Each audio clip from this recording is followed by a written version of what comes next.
Oh, this is Liberty Mark 222.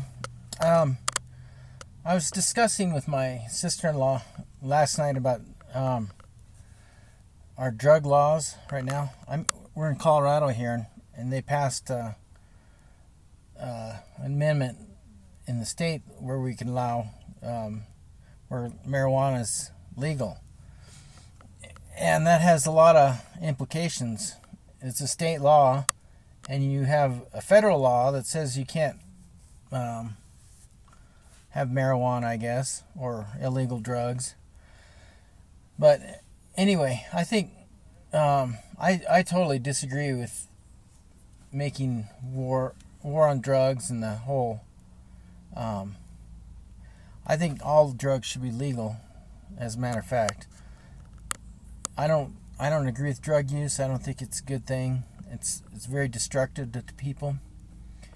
But like if we look at marijuana and alcohol, marijuana is much less harmful to you than alcohol. And people, all the drunk driving and whatnot with alcohol is much more destructive than marijuana. I'm sure people get in accidents with being stoned and stuff, but it's way less. Anyway, if we treated alcohol and marijuana the same, it would be much more consistent. So, anyway, I was looking at some of the statistics. There's about 500,000 people in prison because of drug use and selling drugs. That's about $15 billion a year we're spending in prisons for people that... and I've even saw a thing where a guy, he's got life in prison because he had 3 offenses for marijuana. I mean, that's crazy. You're going to put somebody in prison for life for smoking marijuana? That's just unbelievable to me. The guy's like 43 years old, and he's spent a bunch of time in prison because of this. Now, and the other thing that really bothers me is the involvement of, like banks and our government. We have now the worldwide trade they estimate for illegal drugs is like $400 billion. So, I'm just taking their numbers. I don't know what it is. Who knows what it is? But anyway, when you got that kind of money, they say if you want to find out a matter, follow the money, right? If you want to find out who's in charge of something or the motive of people, look at the money. Well, HSBC, they got fined $1.9 billion for laundering money for drugs. And they were involved in laundering money for Al-Qaeda, for all sorts of other stuff, right? So they pay $1.9 billion a fine, okay? And they're making, okay, let's say they had $100 billion in HSBC over who knows how many years. I mean, this drug stuff's been going on for 50 years. So a bank gets like $1 million, right? They can loan it out. They can multiply it like 10 times. So that's worth like $10 million. So to them, that fine, they're just charging their customers and stuff anyway. If I got caught, or anybody gets caught with illegal drugs in their car or in your house, they can confiscate your house, take your car. If you have cash related to the drugs, they don't even have to prove it. They can just take that money. So to be consistent with the laws for people, a bank, if it's laundering drug money, their whole money and their whole business should be taken. And the people involved in it, if you're talking millions of dollars, those people should be in prison forever, for life. If somebody can go to prison for smoking marijuana, gets caught 3 times, right, for a small amount. If a banker, they're caught with billions of dollars worth of drug money, they should go to prison for life. I mean, just to be consistent, right? So, not only are the banks involved, you got HSBC, Citibank, what's the other? First Bank. All the banks are all involved. They got, we're laundering so much money back and forth in Mexico. I mean, it's crazy. And then you have the government involved. We're taking the heroin from Afghanistan, right? We got soldiers guarding these poppy fields, right? If somebody was growing marijuana in a national forest or in their somewhere else besides Colorado, I suppose, they're going to go and burn that marijuana, or I don't know what else. Whatever, marijuana is the easiest thing to do. Or if they had a meth lab, I guess they're going to take that house. This is so inconsistent.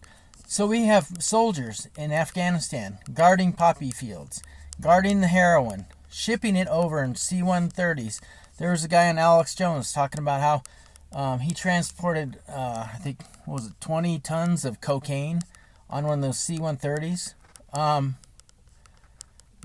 There's been reports of drugs coming into Mena, Arkansas since the time of George W. Bush. This stuff, they have this airfield in Turkey. It's called Incirlik. They're transporting that heroin from Afghanistan to Turkey and sending it to the United States on military planes. And so these government officials are getting all sorts of kickbacks and whatnot. So to be consistent, the people that are transporting it in the military and people in the government, anybody involved in this should be in prison. And everything involved in it should be confiscated, right? Well, this is so hypocritical.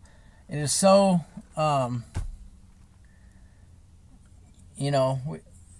then you hear people say, well, if they did that, then the banks would collapse. It would collapse our economy. What kind of argument is that? That's crazy. So it means the people that are rich and powerful get away with anything. That's what we're saying. Oh, well, we have 2 standards of law. We have, everybody, the common person, if they're involved in drugs, they get nailed big time. But if you're rich enough and powerful enough, too bad. You just get away with it. It's no big deal. So, so I've been studying like the Constitution and the Declaration of Independence, and it says that in our form of government, it says that the government derives its power from the people, by the consent of the people. And Thomas Jefferson was given all those reasons why the colonies should withdraw from England, because of its tyrannical rule with King John, or King George. And he was saying it was the duty of people to withhold their consent, to fight against a tyrannical government. So our own founding documents, if we don't even have 50% of the people voting in an election, that's pretty much telling me that government is not legitimate. You don't even have a majority of people that are voting.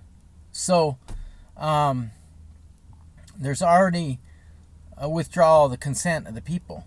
And so how is our government really run? It's run by money and power, right?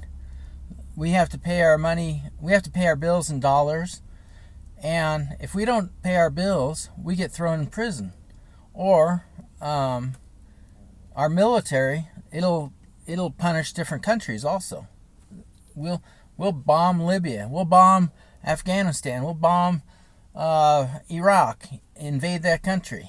So we'll go to Ukraine. We got soldiers over there in Africa right now for those girls that got kidnapped. I mean, why do we have bases all over the world? Hundreds of bases. Every single country in the world we got a base, practically, except for maybe Russia and China, I think.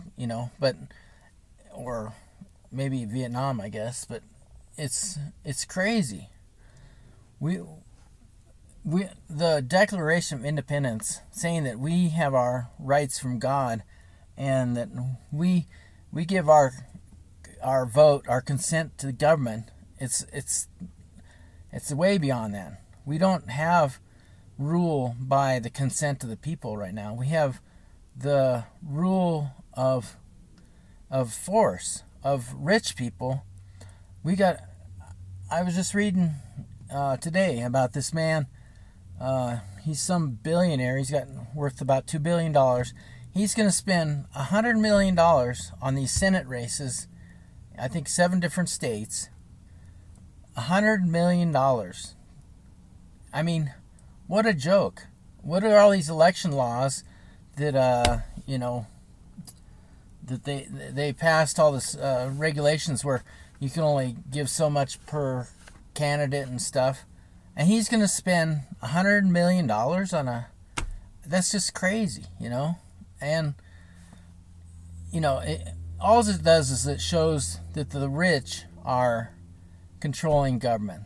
The rich control the courts. The rich control the laws. They get all the loopholes. They're not paying taxes on what they're making.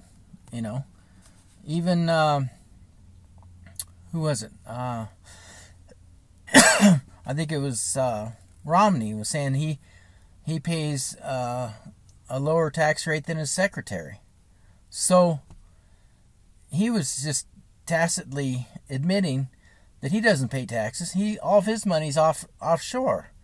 You got who's the guy with Berkshire Hathaway?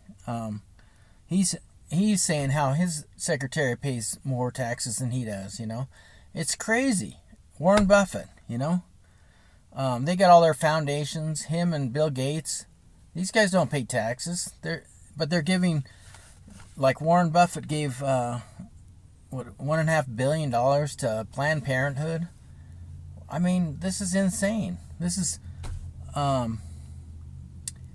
anyway, I guess I'm just trying to explain or examine what the foundation of our government is, and when you have a contradiction with that, and a good example is illegal aliens. Okay, you got the rich on one side are getting away with certain things, and then you have illegal aliens that are in this country, and our government's not even enforcing that law. They refuse to. Obama released like 36,000 felons that were Mexicans, illegals, into our system. What's going on here? We're supposed to have equal protection under the law. We're supposed to have people treated equally under the law. And so when you have illegals in this country, they're not paying their taxes. They're not, it's a huge security threat. Why would we have a bunch of illegals here? They could turn against us. That's what happened in Rome. They had Alaric and the Goths, the Visigoths. They sacked Rome because they were starving to death. They were supposed to get some land. They didn't get it, and then they marched on Rome and burnt it all. I mean, what would stop these Mexicans from causing just a similar kind of problem? They don't have any allegiance to this country. Why are they in this country? And then we're getting all this drug stuff from Mexico. Our border is just not even existent. It's just there's some huge issues I have with this, and I don't know what you do at this point. We are in such a tyranny. I think people just need to recognize what kind of system we're in. Everybody says, "Oh, I'm free, I'm free." Are you really free? Do you even know what freedom is? I mean, what is freedom? It's not what I'm thinking it is. When you got an elite, you have an oligarchs that are ruling over us and imposing their will upon us, and we can't. We're fighting all these wars all over the world, and everything that I'm not against. I'm not for. I mean, I'm not for. Why are we fighting these wars over there? It's disgusting to me that you're killing innocent people. You're shooting down wedding parties, killing children in the name of what? Who's doing this? It's so disgusting to me, and to see our government so involved in the drug trade, to see the politicians, to see the bankers, and nobody gets touched for it. They just make billions of dollars off of it, and then they're going to throw 500,000 people in prison that are using it, the people that they sell it to. I mean, it's really sad. Anyway, this is Liberty Mark 222. Thanks.